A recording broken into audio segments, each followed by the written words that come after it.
everyone, this is Mel from Cardstock Concoctions. I am back bringing you another fun fall card. And this one I would use for Thanksgiving. So, would you guys like to get started? I think so too. Alright, let's go ahead and get started. What are we going to need today? Today we are going to need a piece of 5.5 by 8.5 piece of Crumb cake cardstock. And what we're going to do is square that at 4 1/4. And just go ahead and fold that in half. Easy peasy, right? Set momentarily aside. Then you're going to grab your cookie cutter Halloween stamp set, and we're going to be using the Scarecrow today. I've used this stamp set a lot, and I was very surprised that I used it so much, but I used it a ton. So grab your Scarecrow, and dropping stuff here.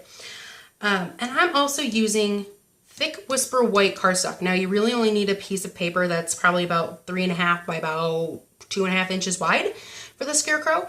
I'm just using scrap, so it's on there. So go ahead and grab your StazOn ink. And we're going to ink up our Scarecrow. Get him nice and inky. Really good. Okay. And just go ahead and stamp him straight down, straight up. Nice.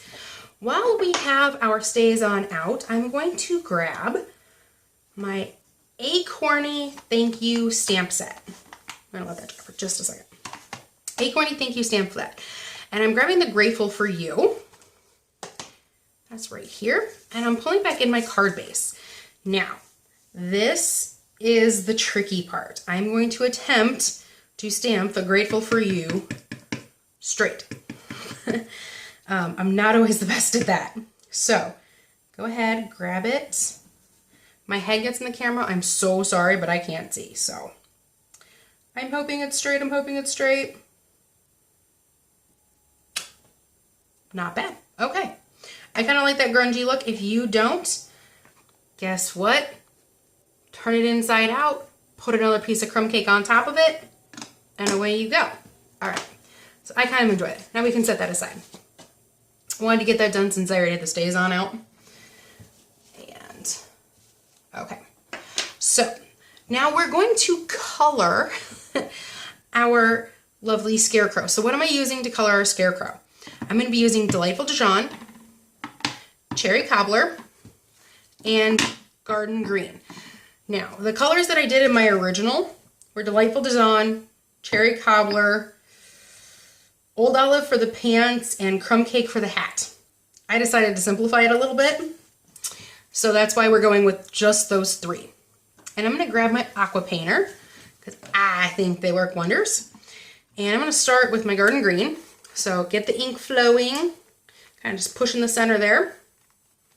Brand new ink pad, because I couldn't find my Garden Green the other day. Ugh, come out. There it goes. Ha ha ha. Okay. I'm just going to kind of get my aqua painter there kind of rolling. Alright. Dab off. I always have a paper towel over here on the side, just in case. And then just start painting.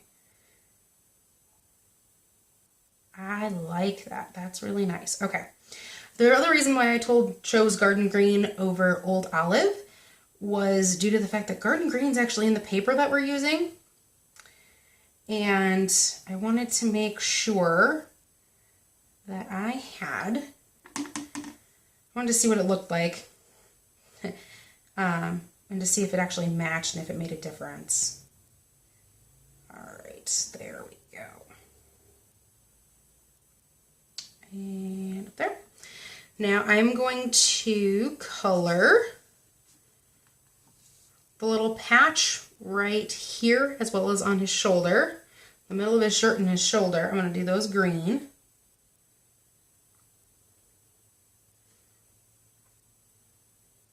But I'm also going to do his hat.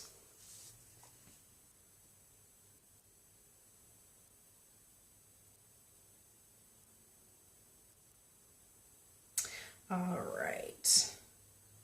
Garden Green is done. Go ahead and wipe Anybody ever wants to know how to get rid of that color, just keep wiping, kind of get some ink in there until it goes blank. So your tip might be a little stained with that color, but that's okay. It's not going to affect your watercoloring after that. Go ahead and close that up. I'm going to open up my cherry cobbler. I opened it all the way up. I didn't want to do that. Okay, there we go. And we're going to do basically the same thing for the shirt. There we go. And I like watercoloring over blender pen for this. Just because I think it's actually a little bit faster.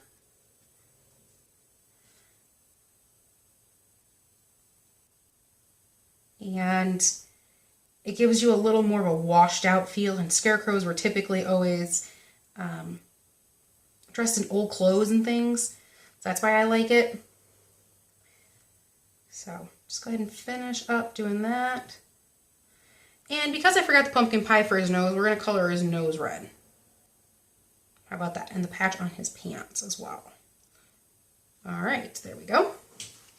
Go ahead and clean off your brush. Okay. We're going to go ahead and close up that. Last but not least, we're going to do our Delightful Dijon.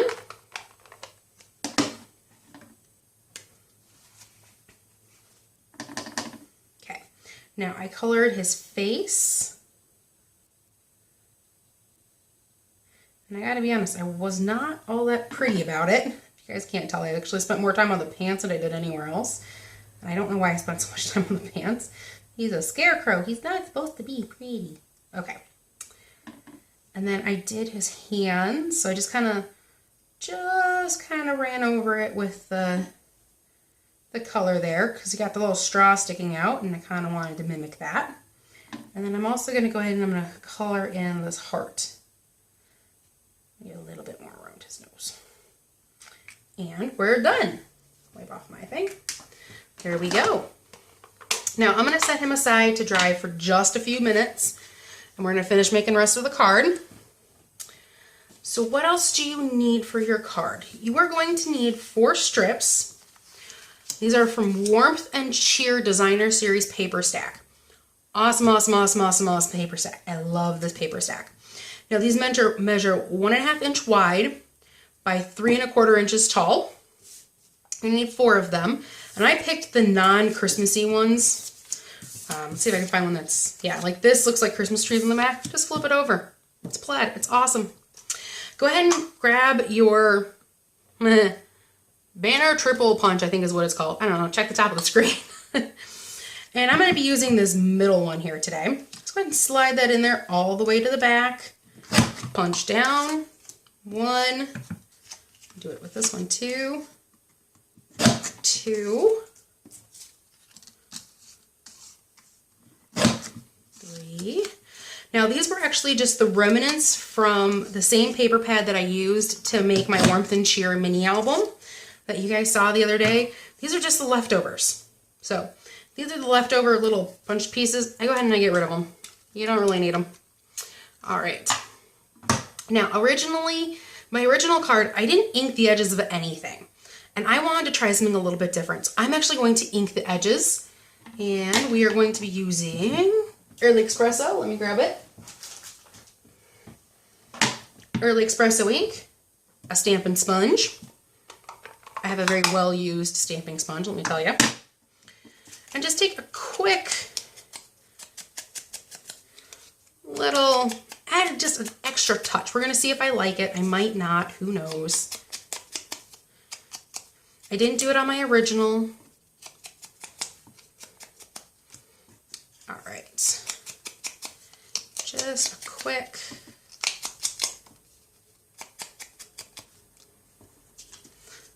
There we go.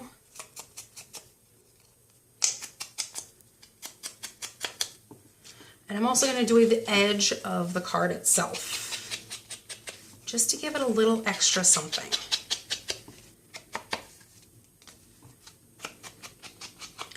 Okay, so if you guys are looking for any of the actual directions and dimensions, don't worry about writing them down. Just go ahead and click in that description bar below. We're all done with that. And you can just click in there and it'll take you directly to the free tutorial. All right.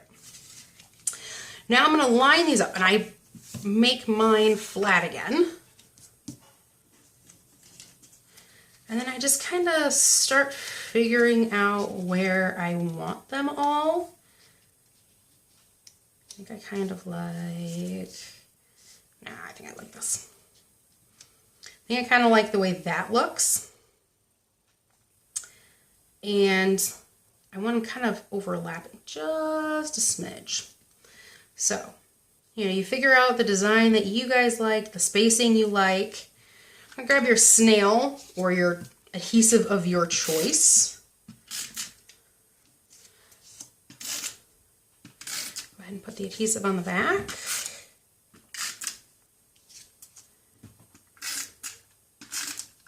Okay. Put the adhesive on the back and line it up, stick it down, overlapping just a little bit. You can try and line it up without being able to actually see. There we go. Again, I'm lining it up just a little bit there. And last but not least, there's my other one. Okay. Now, if you see here, this card opens this direction. That weirded my mom out, so I decided to make it open kind of normally, a tent fold card. But here I have the Cherry Cobbler from our Baker Twine Trio Pack out of our Holiday Mini. And I really like this trio pack. I thought it was gorgeous. And it comes in Cherry Cobbler, Gold, and Garden Green. So today I'm going to try the Garden Green. And we're going to do that. So now I just leave a little piece of tape on here. I have used this before, but I like how the way it keeps it holding down. And just unravel some. We're going to wrap it around twice. So just once and twice. Give myself a little bit extra here.